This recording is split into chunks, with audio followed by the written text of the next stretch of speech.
Halo dan selamat datang kembali. Pernah nggak sih Anda merasa udah dapat kata "ya" dalam sebuah diskusi atau mungkin negosiasi gitu ya? Tapi kok rasanya masih ada yang ganjel, kayak belum bener-bener klik gitu.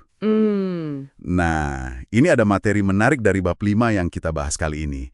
Katanya, ada dua kata spesifik nih, yang kalau sampai keluar dari mulut lawan bicara Anda, wah, itu bisa jadi semacam kunci emas. Kunci emas. Iya, yang membuka pintu ke pemahaman sejati. Yuk kita bedah bareng-bareng. Betul sekali. Sering banget kita tuh fokus ngejar kata ya kan? Padahal perlu diingat banyak ya itu ya palsu. Palsu, gimana tuh? Orang bilang ya mungkin cuma biar diskusinya cepat selesai. Atau karena nggak enak aja nolak. Tapi hatinya, komitmennya belum tentu ikut. Oh iya. Nah, materi yang Anda bawa ini kan juga nyinggung pengalaman negosiator Sandra ya. Kayak kasus Jeffrey Schilling di Filipina itu. Betul. Itu kan menekankan banget pentingnya dapat persetujuan yang beneran tulus, bukan cuma formalitas di mulut aja. Mencapai komitmen nyata itu, ada seninya sendiri. Bener.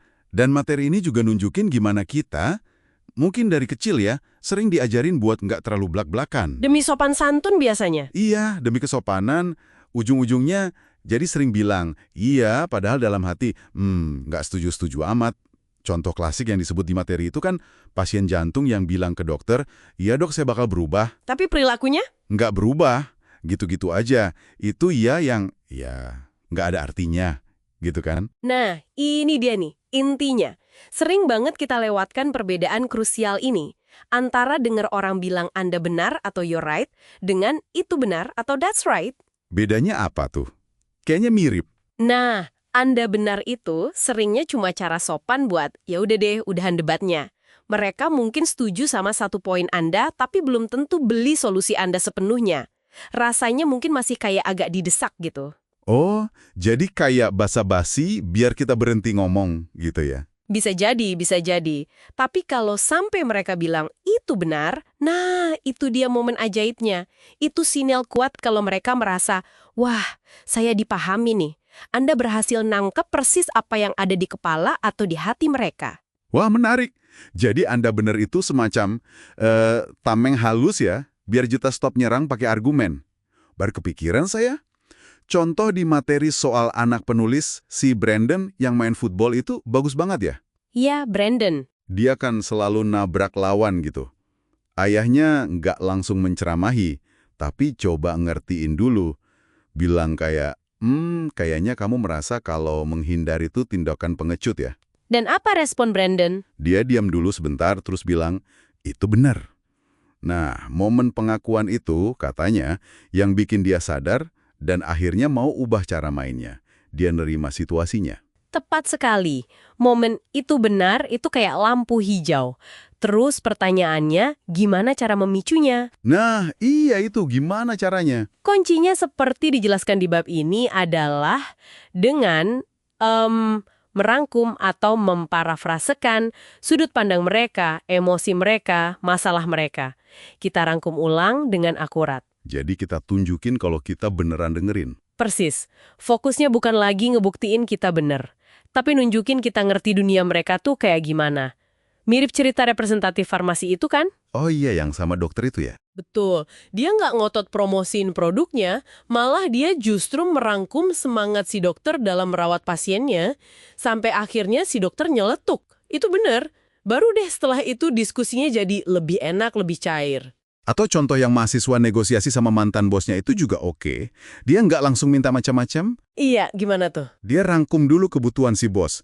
Oke, jadi sepertinya Bapak bisa setuju saya di posisi baru ini asal saya bisa bantu Bapak komunikasi lebih baik ke manajemen atas. Gitu ya? Langsung dapat apa? Langsung dapat, itu benar. Malah bonusnya, motif tersembunyi si bos jadi kebaca.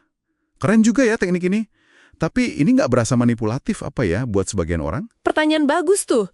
Nah, materi ini juga menekankan tujuannya bukan manipulasi sama sekali, tapi lebih ke arah empati radikal. Empati radikal. Iya.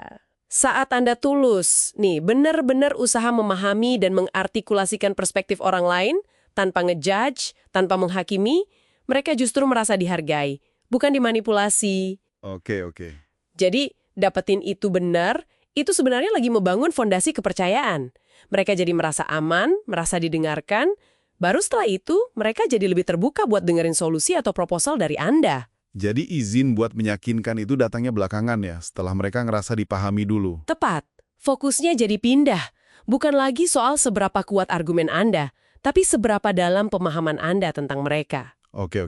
Jadi kalau kita tarik kesimpulan nih dari penelusuran kita berdasarkan bab 5 ini, mungkin kita perlu geser fokus sedikit ya.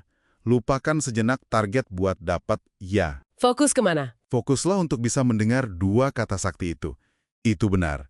Itu tanda Anda udah berhasil masuk ke dunia lawan bicara Anda.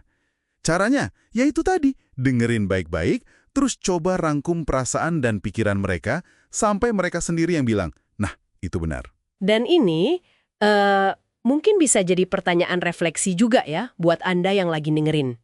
Coba ingat-ingat deh, dalam percakapan penting terakhir Anda, apakah Anda cuma puas dapat ya yang mungkin ya sekedar basa-basi aja?